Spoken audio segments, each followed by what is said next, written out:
सभी सम्मानित किसान भाइयों का अन्नदाता वेद गोपाल का राम राम, जय श्री राम। सभी किसान भाइयों, सुबह हो गई है, ब्रह्मा मुहूर्त है। सारे जीव, सारे पक्षी उठ गए हैं। आप भी अब जाग जाओ, उठ जाओ। हम इसी विषय पर बात कर रहे हैं। यही हमारा मिशन है कि हमारा हर किसान जागे, होश में आए और चेता करे। अब हम कल की मीटिंग में बाकी रह गया था कि हमारे किसान वर्ग को किस वर्ग में रखा गया था। तो दोस्तों, हम बताते हैं, किसान वर्ग को शूद्र वर्ग में रखा गया था। व्यवस्था निर्माणकर्ताओं ने, वर्ग व्यवस्था का निर्माण करने वालों ने पूरे सनातन धर्म में समझो पूरे सिस्टम को 4 भागों में बांटा था। उसके 4 वर्ग बनाए थे। एक ब्राह्मण वर्ग, एक क्षत्रिय वर्ग और एक वैश्य वर्ग, चौथा शूद्र वर्ग। तो हम किसानों को, जो खुद काश्त किसान थे, उनको शूद्र वर्ग में रखा गया था। अब शूद्र वर्ग में क्यों रखा गया था? पूछो क्यों? क्योंकि एक मेहनती, मजबूत और ताकतवर कौम, किसान कौम का शोषण करने और उसे बेचारा किसान बनाए रखने के लिए इसे शूद्र वर्ग में रखा गया था, ताकि इसका लगातार शोषण किया जा सके। व्यवस्था निर्माणकर्ताओं ने शरीर को 4 हिस्सों में बांटा था। एक शरीर का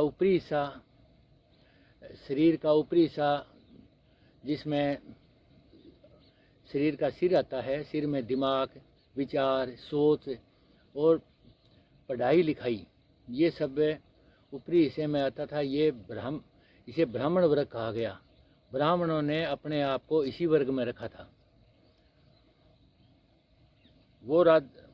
वो अपने विचारों को, अपने सिस्टम को जैसे चलवाना चाहते थे। अपना आदेश ब्राह्मण लोग राजा को किया करते थे। दूसरा था क्षत्रिय वर्ग। क्षत्रिय वर्ग में राजा, उसकी सेना और पुलिस प्रशासन था। राजा कानून बना करके ब्राह्मणों के आदेश अनुसार और कानून बना करके जनता को काबू रखता था और राज करते थे। तीसरा था वैश्य, जो पेट का हिस्सा है, जहाँ बाहर से ग्रहण किया जाता है और उसको सारे शरीर के सभी हिस्सों में डिस्ट्रीब्यूट किया जाता है। ये वैश्य समाज, ये बनिया समाज, कारोबारी समाज, व्यापारी समाज। वहाँ से ये वैश्य समाज सबसे धनी समाज होता है। शूद्रों से अनाज लेकर के बनिए लोग अपने पास इकट्ठा करते हैं। उसमें से कुछ हिस्सा अपना रखते हैं, बाकी पूरे समाज को वो अनाज या प्रोडक्ट बेच देते हैं। इसे वैश्य समाज कहते हैं। चौथा था शूद्र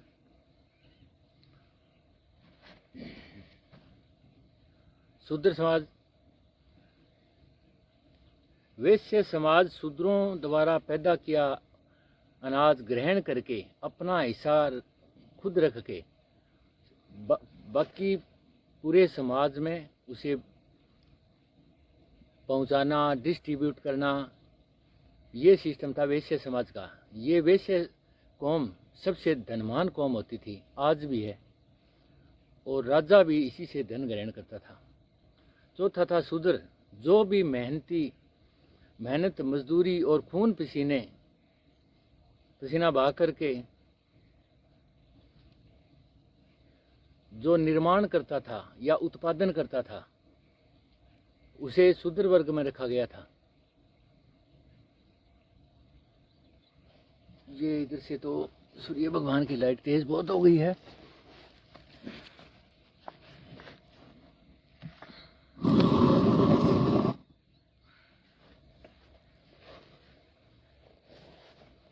उसे शूद्र वर्ग में रखा गया था। इन्हें पढ़ने लिखने की कोई अनुमति नहीं थी। इस वर्ग में नाई, खाती, सुतार, वाल्मीकि, मेघवाड़, कुम्हार, बेजा बनाने वाले मजदूर, कृषि मजदूर और खुद का किसान वर्ग को रखा गया था। इसमें बड़े बड़े भूस्वामी और बड़े जमींदार नहीं थे, वे वैश्य समाज में रखे गए थे। लेकिन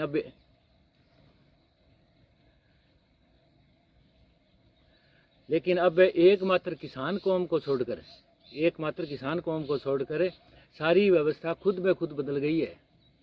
जब से व्यवस्था बदलनी शुरू हो गई थी, जब से शिक्षा का अधिकार सभी लोगों को दिया गया, तब से व्यवस्था बदलनी शुरू हो गई थी। नाइयों ने सेपी छोड़ हेयर ड्रेसर बना लिए। इसी प्रकार लुहारों में गांव में सेपी व्यवस्था को छोड़कर विश्वकर्मा इंजीनियरिंग उद्योग बना लिए। इसी प्रकार वाल्मीकियों ने, खातियों ने, सुथारों ने और कुम्हारों ने और यहाँ तक कि मजदूरों और कृषि मजदूरों ने भी खेतीबाड़ी से लगाव छोड़कर खुद अपने अपने धंधों को, अपनी अपनी सेवाओं को प्रोफेशनल बना लिया।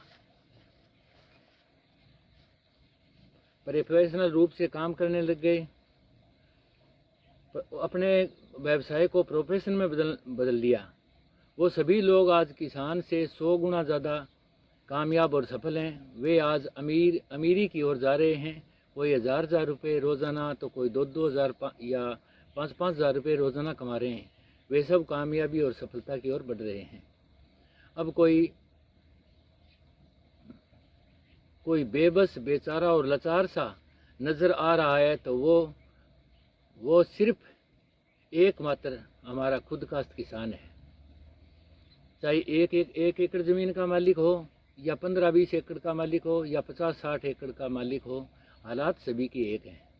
कभी लेबर नहीं मिलती, कभी सिस्टम नहीं मान जचता। इस तरह से वो बेबस, लाचारी और बेचारा सा नज़र आता है। मैंने जो लगभग 40 गांवों के किसानों की एक सर्वे की थी, जिसमें खुद काश्त किसानों की बात कर रहा हूँ, जो केवल खेतीबाड़ी पर निर्भर हैं, उनके घर से कोई नौकरी ना लगा हो, कोई साइड बिजनेस ना हो, ना चला रहा हो, वे सभी किसान चाहे 50-60 एकड़ के मालिक हों, उनमें से 95% किसान कर्जों के चक्रव्यूह में फंसे पड़े हैं और पढ़े लिखे होने के बावजूद वो इस चक्रव्यूह को तोड़ नहीं पा रहे हैं। अपने आप को हमारे किसान भाई जो खुद का किसान है, वो अपने खेत के साथ खेत में एक बंधुआ मजदूर की तरह फंसा हुआ महसूस कर रहे हैं। वह अपने आप को बेबस, लाचार महसूस कर रहा है।